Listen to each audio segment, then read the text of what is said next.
پرفتن زمانے میں اس بات پر شدت کے ساتھ قائم رہیں۔ حدیث پاک میں فرمایا گیا جب قیامت برپا ہوگی تو عالم یہ ہوگا کہ ایک انسان کسی کنویں میں جھانک کے دیکھے گا کہ اس میں ہے کیا، وہ بھی اس میں گر جائے گا۔ یعنی جس نے فتنہ میں ٹٹولنے کی کوشش کی، سننا تو چاہیے، اچھی بات جہاں بھی ملے لے لینی چاہیے۔ میرا تو اپنا طریقہ ہے کہ سب کی باتیں سنتا ہوں، لیکن اللہ کا فضل ہے کہ بڑا اطمینان ہے، رہتا ہوں میں حق پر۔ میرے بھائی، یہ کوئی جوتے چپل کی دکان نہیں جہاں آپ سونا اور پیتل میں فرق کر لیں گے۔ اگر کوئی دکاندار آپ کو کپڑے کے بارے میں لائٹیں طرح طرح کی لائٹنگ کر کے دھوکہ دینا چاہے تو آپ کی آنکھیں دھوکہ کھا جاتی ہیں۔ جس کا فنڈامنٹل آپ کو کلیئر نہیں ہے، آپ اتنے 30 مارک کا بن رہے ہیں کہ وہاں فرق کر لیں گے۔ آپ کیا فرق کریں گے؟ بڑے بڑوں کا بیڑا غرق ہوا ہے یہاں فرق کرنے کے چکر میں۔ اس لیے یہاں پر استقامت بھلائی کا راستہ یہی ہے۔ بھائی میں کچھ نہیں سمجھتا، مجھ سے آپ کپڑے کے بارے میں بات کیجئے، ای رکشا کے بارے میں بات کیجئے، میرے اسپیشل گراؤنڈ کے بارے میں بات کیجئے۔ ہاں دین کے بارے میں بات کرنے کا زیادہ شوق ہے تو میں مفتی صاحب کے پاس لے چلتا ہوں، ان سے بات کیجئے۔ میرے تو مفتی صاحب ہیں، جو وہ کہیں گے میں اسی کو فالو کروں گا۔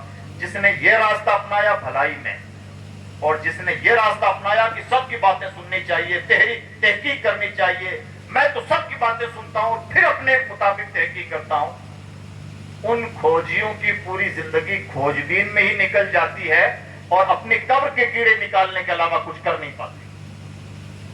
اس لیے ایسے موقعوں پر بہت سنبھلنا ہوگا۔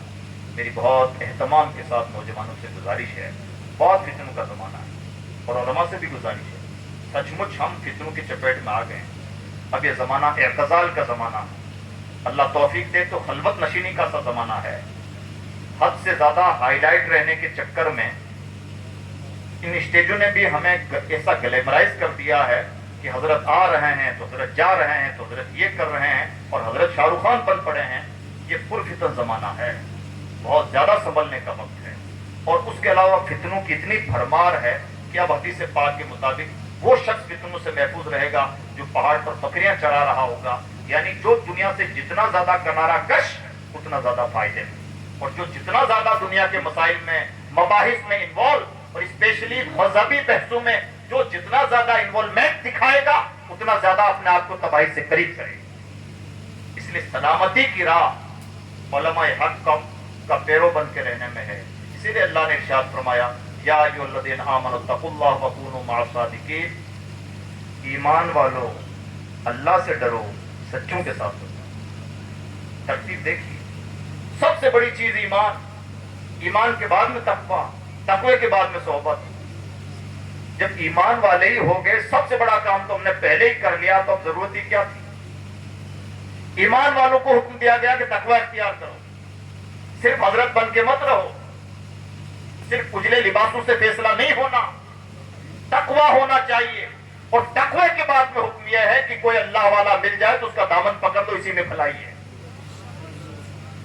صبح شام دن میں 48 مرتبہ بھیک مانگتے ہیں، اہدنا الصراط المستقیم، پروردگار سیدھے راستے پر چلانا، سیدھا راستہ ان کا ہے جن پر تو نے انعام فرمایا، اور ہمیں ان کے راستے پر مت چلانا جن پر تیرا قہر و غضب نازل ہوا۔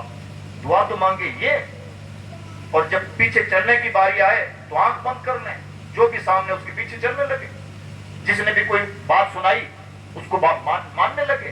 یہ کیا منافقت ہے؟ دعا میں کچھ، عمل میں کچھ۔ کم سے کم نمازوں کے ساتھ تو مذاق نہ کریں۔